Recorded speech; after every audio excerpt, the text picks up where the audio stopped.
Well, good evening, everyone, and welcome to my 64th episode.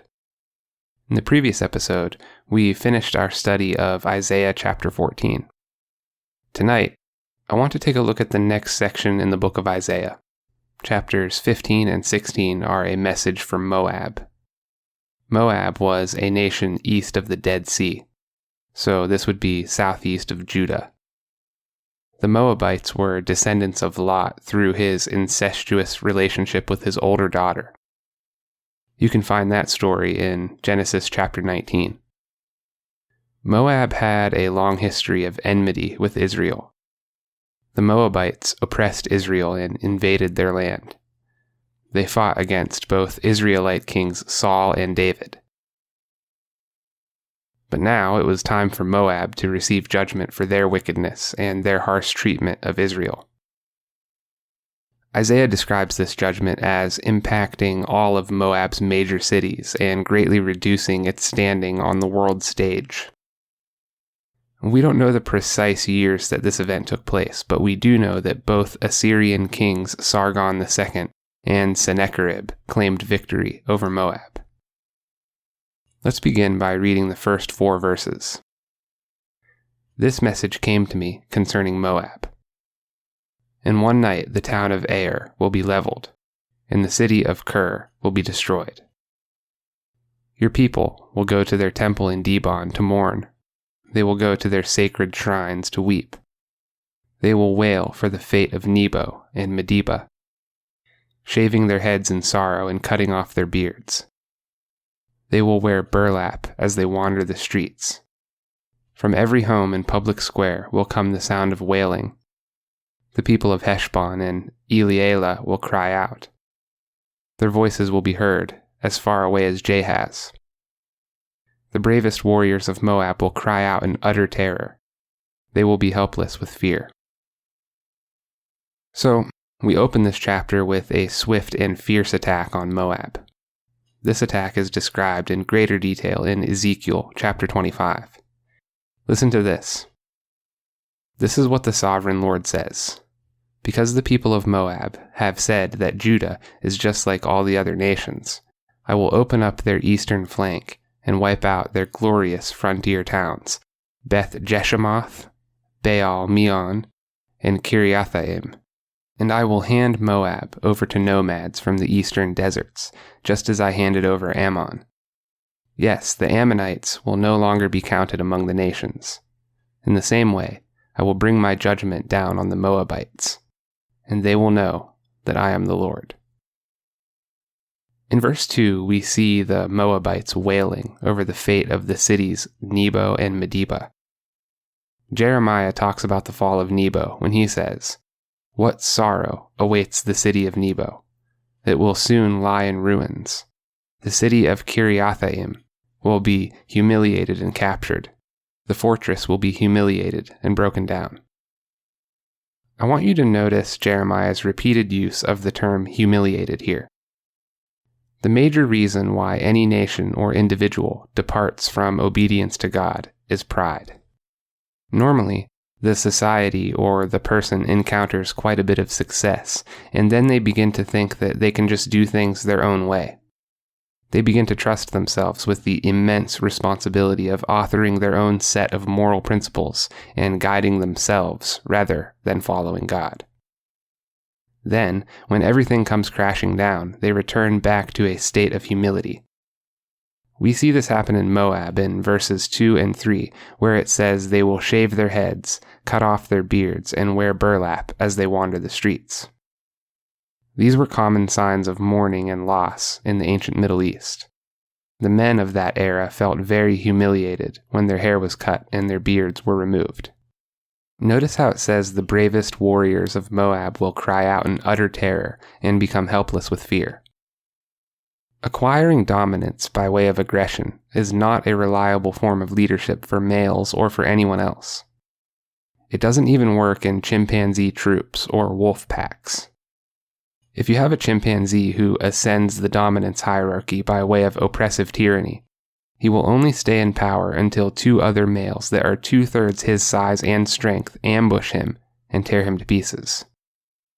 In a wolf pack, when two males are having a dominance dispute. The one who loses will roll over and expose his throat to be ripped out by the alpha male. But the alpha male will not do it. He will allow the losing wolf to live and to fall in line behind him in the pack. The idea here is that reciprocity is the key to sustainable leadership. You have to love and care for the people who you are leading.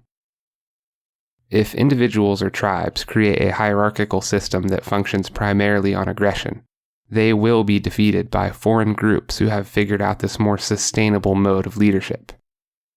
That's because there is always someone bigger and badder than you.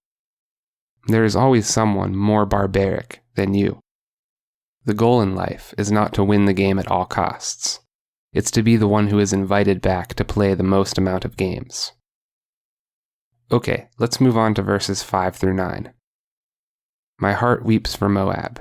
Its people flee to Zoar and Eglath-Shelishiyah. Weeping, they climb the road to Luith. Their cries of distress can be heard all along the road to Horonaim. Even the waters of Nimrim are dried up. The grassy banks are scorched. The tender plants are gone. Nothing green remains. The people grab their possessions and carry them across the ravine of willows. A cry of distress echoes through the land of Moab, from one end to the other, from Eglaim to Bir Elim. The stream near Dibon runs red with blood, but I am still not finished with Dibon. Lions will hunt down the survivors, both those who try to escape and those who remain behind. Isaiah says, "My heart weeps for Moab."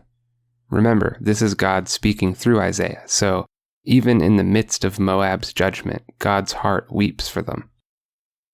We are given this scene of utter desolation where Moab's crops and natural resources have been destroyed. I believe that corruption breeds poverty. You can't say that poverty breeds corruption, because then you would have to maintain that all who are poor are also corrupt. But people can be stricken with poverty for all sorts of reasons. It could be illness, bad luck, theft, etc. But one of the main reasons for chronic poverty is corruption. There are many people who, if you gave them money, you would simply be funding their corruption and expediting their destruction. Many people say that money is one of the keys to happiness. I think the reason people say this is because abject poverty causes misery and steals your joy. And that's what's happening in these verses for the Moabites. Listen to what Joel says about the loss of their crops. The fields are ruined, the land is stripped bare. The grain is destroyed, the grapes have been shriveled, and the olive oil is gone. Despair, all you farmers, wail, all you vine growers. Weep, because the wheat and barley, all the crops of the field, are ruined. The grapevines have dried up, and the fig trees have withered. The pomegranate trees, palm trees, and apple trees, all the fruit trees have dried up, and the people's joy has dried up with them. So we know that abject poverty is a source of misery, but it's not so obvious that once you have enough money to pay the bills and maintain your security, whether or not increases in money correlate to increases in meaning. I maintain that it does not. Remember how King Solomon suffered from meaninglessness, and he was the wealthiest king in the world. In the last few verses, we see lions hunting down those who survived the judgment of Moab.